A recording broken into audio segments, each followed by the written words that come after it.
بسم اللہ الرحمن الرحیم. ڈیئر اسٹوڈنٹ السلام علیکم. سیکنڈ ایئر اکنامکس لیکچر 14 زر کی اقسام. 13 لیکچر میں ہم نے زر کی اقسام سٹارٹ کی. زر کی اقسام میں سب سے پہلے ہم نے دھاتی زر، میٹالک منی کو ڈسکس کیا. اس کی آگے فردر دو ٹائپس تھی، معیاری زر اور علامتی زر. یہ ٹوکن منی ہے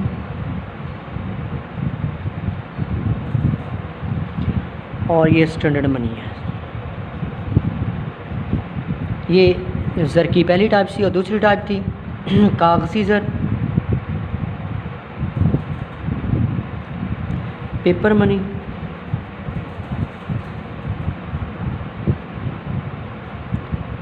اس کی بھی دو ٹائپس تھیں، بدل پذیر کاغذی زر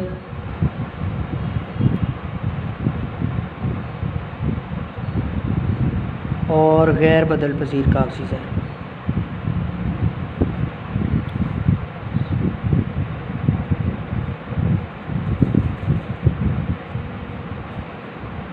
کنورٹیبل پیپر منی اور انکنورٹیبل پیپر منی.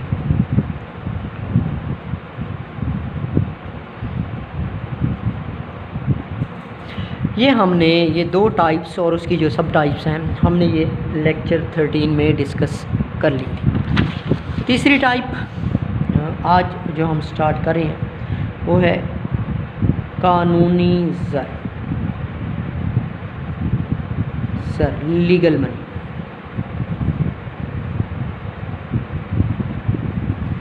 یہ ہمارے پاس پیج میں آپ کو بتاتا ہوں، پیج نمبر جو ہمارے پاس ٹیکسٹ بک پہ ہے.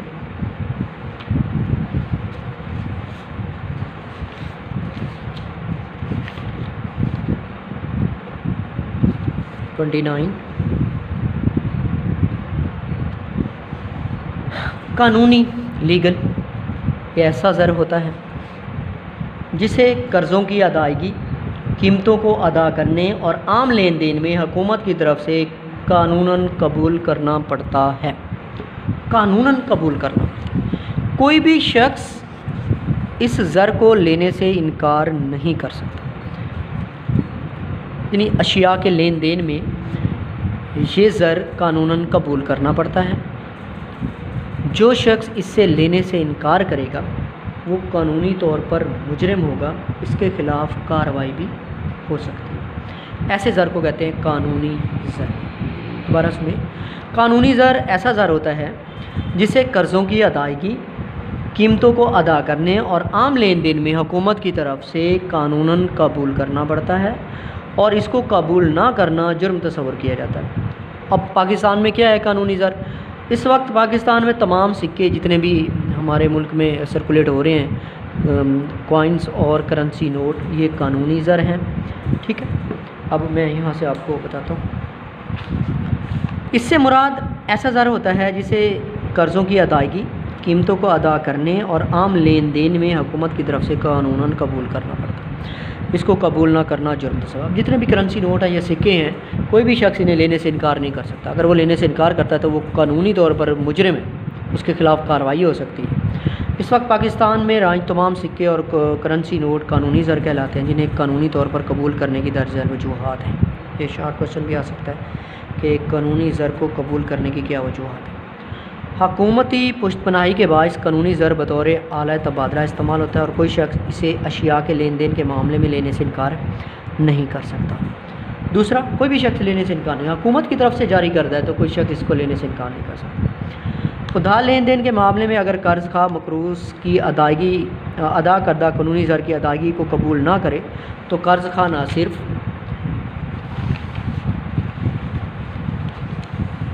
واجب الادا اصل رقم سے بھی ہاتھ دھو بیٹھتا ہے. ٹھیک ہو گیا. تیسری بات ہے جی، حکومت اپنے فرائض کو سر انجام دینے کے لیے اسی قانونی زر کو واجبات کی وصولی اور اخراجات کی ادائیگی میں استعمال کرتی ہے. قانونی زر کو حکمی زر بھی کہتے ہیں، فیٹ منی بھی کہتے ہیں، کیونکہ حکومت نے اس کو عام لین دین میں قبول کرنے کا اعلان کیا ہوا ہے۔ یہ تھا قانونی زر۔ قانونی زر ایسا زر ہے جسے حکومت کی طرف سے اشیاء کے لین دین اور قرضوں کی ادائیگی میں قانوناً قبول کرنا پڑتا ہے، کوئی بھی شخص اس کو لینے سے انکار نہیں کر سکتا۔ دو قسم کا ہوتا ہے قانونی زر، ایک کو کہتے ہیں محدود قانونی زر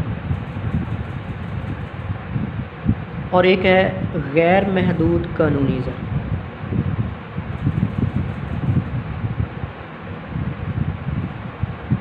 لمیٹڈ لیگل ٹینڈر منی اور یہ ہے ان لمیٹڈ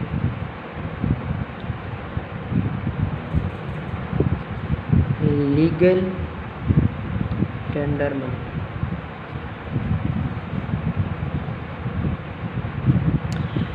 یہ جو محدود لمیٹڈ قانونی زر، یہ ایسا زر ہے جو اشیاء کے لین دین کے معاملے میں ایسے زر کو ایک خاص حد کی مالیت تک ہی قبول کیا جاتا ہے، خاص حد تک اس کو قبول کیا جاتا ہے، اس حد کے بعد اس کو قبول کرنے سے لوگ انکار کر سکتے ہیں۔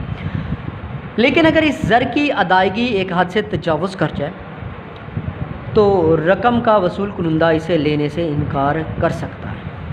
سنیں، دوبارہ سنیں، ایسا زر ہے، محدود قانونی زر ایسا زر ہے جو اشیاء کے لین دین کے معاملے میں ایسے زر کو ایک خاص حد تک کی مالیت تک ہی قبول کیا جا سکتا ہے، لیکن اگر اس زر کی ادائیگی ایک حد سے زیادہ ہو جاتی ہے تو جو وصول کرنے والا ہے وہ اس کو لینے سے انکار کر سکتا ہے۔ فار ایگزامپل، ایک شخص ہے، ٹھیک ہے، اس نے دوسرے شخص کو 5,000 روپے ادھار دینے ہیں، واپس کرنے ہیں، ادھار فار ایگزامپل واپس کرنا ہے، اس شخص نے اس شخص کو ادھار واپس کرنا ہے، اور وہ شخص، یہ جو شخص ہے وہ 5,000 کے سکے لے کے آ گیا، تو لازمی طور پر یہ شخص 5,000 کے سکے لینے سے انکار کر سکتا ہے۔ ٹھیک ہے، سکے لینے کی ایک لمٹ ہوتی ہے، 10 روپے، 5 روپے، 20 روپے، 100 روپے تک، اس سے زیادہ رقم ہو تو لوگ سکے لینے سے انکار کر سکتے ہیں، تو یہ محدود قانونی زر ہے۔ ایسا زر جسے اشیاء کے لین دین یا ادھار کی ادائیگیوں کے سلسلے میں ایک خاص حد تک ہی قبول کیا جا سکتا ہے، اس حد کے بعد لوگ اسے لینے سے انکار کر سکتے ہیں، اسے محدود قانونی زر کہتے ہیں۔ ٹھیک ہے، یہاں دیکھتے ہیں بک پر، اشیاء و خدمات کے لین دین کے معاملے میں ایسے زر کو ایک خاص مالیت کی حد تک ہی قانوناً قبول کیا جاتا ہے، لیکن اگر اس زر کی ادائیگی ایک حد سے تجاوز کر جائے تو رقم کا وصول کنندہ اسے لینے سے قبول کرنے سے انکار کر سکتا ہے۔ مثال سے سمجھا رہے ہیں، مثال کے طور پر اگر اسلم نے اکرم کو 5,000 روپے دینے ہیں، اب اگر اسلم اکرم کو 5,000 روپے کی مالیت کے برابر چھوٹے سکے ادا کرتا ہے تو اکرم کو قانونی طور پر حق حاصل ہے کہ وہ بوجہ زحمت شمار کرنے سے اس رقم کو لینے سے انکار کر دے، اس لیے چھوٹے سکے ایک مقررہ حد تک ہی کسی ادائیگی میں دیے جا سکتے ہیں۔ آپ لوگوں کو بات سمجھ آ گئی ہوگی۔ اب آتے ہیں غیر محدود قانونی زر۔ یہ ایسا قانونی زر ہے جسے اشیاء کے لین دین کے سلسلے میں کسی قسم کی کوئی حد مقرر نہیں ہے، کوئی بھی بندہ ایسے زر کو قانوناً لینے سے انکار نہیں کر سکتا ہے۔ اس سے مراد ایسا زر ہے جس کی ادائیگی میں اشیاء و خدمات کی خرید و فروخت کے دوران کسی قسم کی مقررہ حد کی پابندی نہیں ہے۔ اس زر کی صورت میں کتنی ہی بڑی رقم کی ادائیگی وصول کنندہ کو بلا حول و حجت قبول کرنی پڑتی ہے، کوئی بھی شخص لینے سے انکار۔